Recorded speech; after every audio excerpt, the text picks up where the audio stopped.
Hello, Taurus, Sun, Rising, and Venus, and welcome to your reading. So, Taurus, today we're going to focus on your past, present, as well as your near future and a few other things for this week for Taurus, Sun, Rising, and Venus. For Taurus, Sun, Rising, and Venus. All right, let's get started. So, in the recent past, Taurus, we do have the Ten of Swords. Your current energy is the Two of Pentacles. And in the near future, we do have the Hierophant out here. Your challenge is the Four of Pentacles, and your overall advice is the Eight of Pentacles. So, in the recent past, we do have the Ten of Swords, which could definitely talk about a painful ending or something that came to an end unexpectedly. Now, I do want to look at the Ten of Swords just to kind of see what else I can get here. So we have the Five of Swords, you got the Seven of Swords, and then we also have the Sun. So it kind of looks like in the recent past, something came to light. With the Sun coming out here, you know, the Sun, it does speak of happiness and joy, but it also speaks of illumination, and it's kind of leaning more towards illumination here. But it does kind of look like some type of deception was highlighted to you. And I do feel like it has a lot to do with either like a family member, maybe even a friend, or a potential romantic interest here that you essentially found out was doing something behind your back. Because I am definitely getting like an overall energy of you finding out that somebody was basically doing something behind your back. Not only did you find out that this person was doing something behind your back, but I feel like this is something that you kind of suspected for quite some time now, but I feel like you just kind of brushed it off. Like, no, like I'm not gonna go out of my way. You know what I mean? To go looking for things. I'm not gonna go out of my way to try to find something to validate why I feel the way that I feel, because I am definitely getting an energy of you essentially feeling like this person has been doing something behind your back for quite some time now. You just didn't necessarily want to waste your time going out your way, you know, to try to find something to justify why you felt the way that you felt. But it kind of looks like you finally decided to do some research, do some digging, and I feel like that's when it essentially came to light that this person was actually doing something behind your back all this time. And I feel like it did leave you extremely hurt in the end that this person would do something like this to you. Now, currently at the moment, we do have the Two of Pentacles. So let's look at the Two of Pentacles. Great. Let me grab the card that fell. 1 second. Okay, so we have the Ten of Wands that actually came out. I'm gonna go ahead and take it, but tell me more about the Two of Pentacles.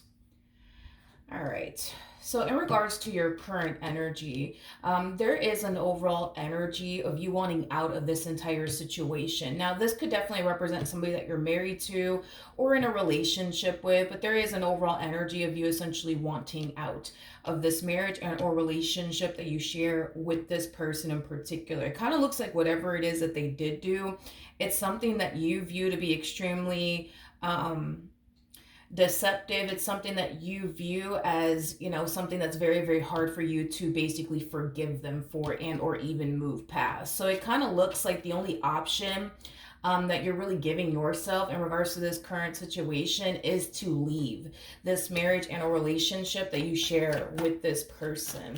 Now, your challenge is the Four of Pentacles. So let's see why this is your challenge. So we do have the Eight of Cups. We got the Temperance card. Okay. And then we also have the Lovers. Okay. With the Four of Pentacles coming out here, this basically represents a gripping energy, holding on to something for dear life, refusing to basically let it go. I don't feel like you're holding on to this marriage and a relationship that you share with this person for dear life, refusing to let it go, because I'm definitely not getting that. I feel like if anything, it's your person holding on to you and what is it they share with you for dear life, refusing to basically let you go. And I feel like your biggest challenge, I would say, has a lot to do with this person refusing to basically let you go. So just be mindful that even though you want out, this person's definitely going to try to stop you and put up a fight is basically what I'm getting. Now, your overall advice is the Eight of Pentacles. So let's see why your overall advice is the Eight of Pentacles. So we have the Queen of Wands, we have the Three of Cups, and then we also have the Five of Cups.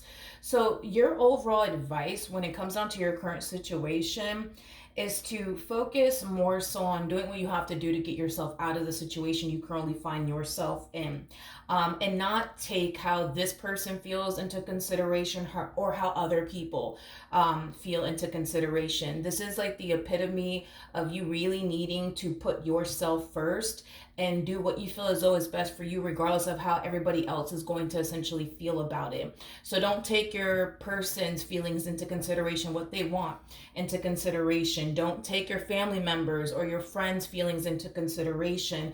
Take your feelings, and only your feelings, into consideration, because I am definitely getting an overall energy of you essentially kind of like thinking like, well, how is such and such going to feel if I were to walk away?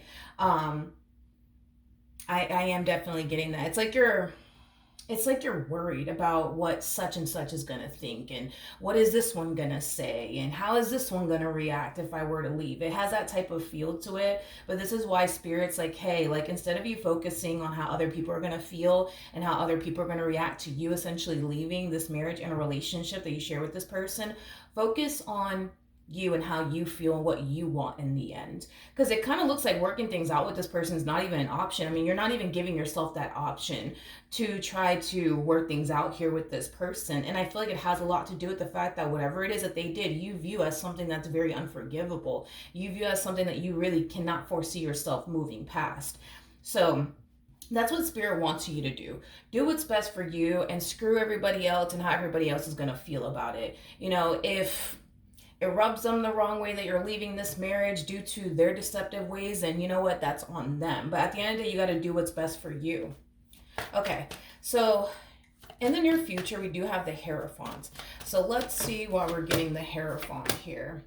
Okay, so we have the Two of Cups, we got the Four of Wands, and then we also have the Nine of Cups. At the bottom of the deck, we do have the Star, we also have the Eight of Swords, and then we also have the Four of Swords to the Knight of Swords, and then we also have the Five of Pentacles with the Strength card here at the bottom of the deck.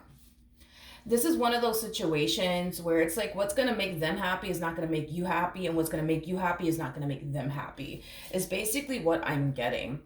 Because you're still harnessing that same old energy of, I want out, I want out, I want out, I don't want to make this work, I don't want to go to counseling, I want out. Like, that's the energy that you continue to harness throughout your reading. So the likelihood of this person being able to change your mind or convince you into staying in this marriage and a relationship, to be honest, from the looks of it, it looks like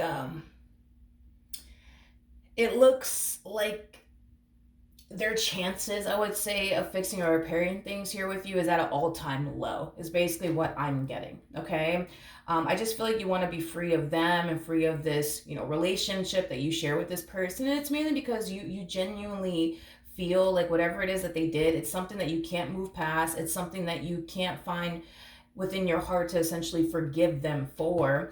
And with that being said, this is kind of why you want out so bad, is basically what I'm getting. But as far as your person is concerned, they're not trying to lose you in this marriage that they share with you, or this relationship that they basically share with you. They're really not. So they're going to try to basically put up a fight. At the end of the day, what's going to make them happy is working things out with you. What's going to make them happy is continuing to keep you in their life. That's what's going to make them happy. But that's not what's going to make you happy. You see what I mean? And this is kind of why also too, Spirit's advice to you is, don't take anybody else's feelings into consideration. Not theirs, not your family members, not their family members. Only take your feelings into consideration, because while your family members and your friends are happy, living their best life, and not with somebody who is extremely deceptive, here you are, you know what I mean, dealing with somebody who clearly is very deceptive, somebody that you clearly feel like now you can't trust due to whatever it is you found out. You see what I mean? So it's just not fair, you know what I mean, for you to sit here and do what everybody else wants you to do, while everybody else is out here living their best life and, being happy and, getting involved with somebody who actually is trustworthy, while you're here stuck in this marriage or relationship that you share with this person, feeling extremely unhappy, feeling like now you're with somebody that you can't even trust on top of that. So no, don't take anybody else's feelings into consideration. Take your own feelings into consideration and do what you feel as though is best for you, regardless if it goes against what other people want you to do. Because at the end of the day, It's your life, and you get to do what it is that you want with it. Let's pull a romance angel card and see what we get. For Taurus, Sun, Moon, Rising, and Venus. So we do have soulmate. Yes, this is your soulmate. And then we also have retreat. Yeah, retreat is very similar to like the Eight of Cups for me anyways. As a reader, it could also kind of represent the Hermit. You could be dealing with a Scorpio, maybe even a Pisces or a Cancer, possibly even a Virgo specifically. It doesn't necessarily have to be the case, but yeah, it keeps showing up that you want out of this relationship that you share with this person. You want to walk away from it. But see, this person that you're with, they don't want you to go absolutely anywhere, is basically what I'm getting. They don't want you to go absolutely anywhere. At the end of the day, like I said, Taurus, you know, unfortunately, what's going to make you happy is not going to make them happy. What's going to make you happy is not going to make them happy, is basically what I'm getting. Okay. So somebody's gonna have to take the loss here. It's either gonna be you or it's gonna be them. But if you turn around and give this person what you want, you need to be consciously aware of what you're signing yourself up for, because it's pretty evident to me, especially doing your reading. You know yourself very, very well. You know yourself very, very well.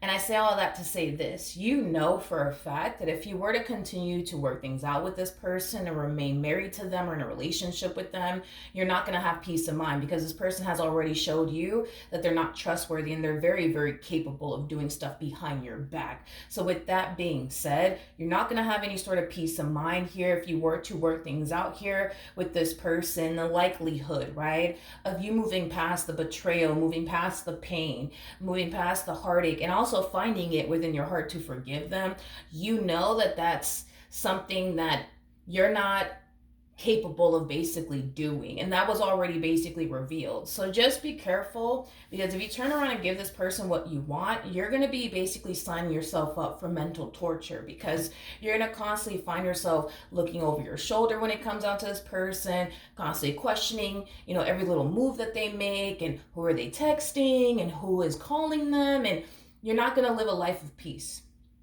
You're not going to live a life of peace if you were to revisit this connection all over again, is basically what I'm getting. So to spare yourself, it is in your best interest that you just simply walk away and just do what's best for you, okay? But that's just what you could roughly anticipate and or expect if you were to give this relationship another go around. And you know that because you do come across to me as somebody who knows themselves well enough to know, you know, exactly what you're going to end up experiencing and feeling if you were to revisit this connection all over again, which is not something that I see you wanting to put yourself through. All right. So that's what I have for you. Hopefully the reading helped. Hopefully it resonated. And I will see you guys in your next reading. Bye.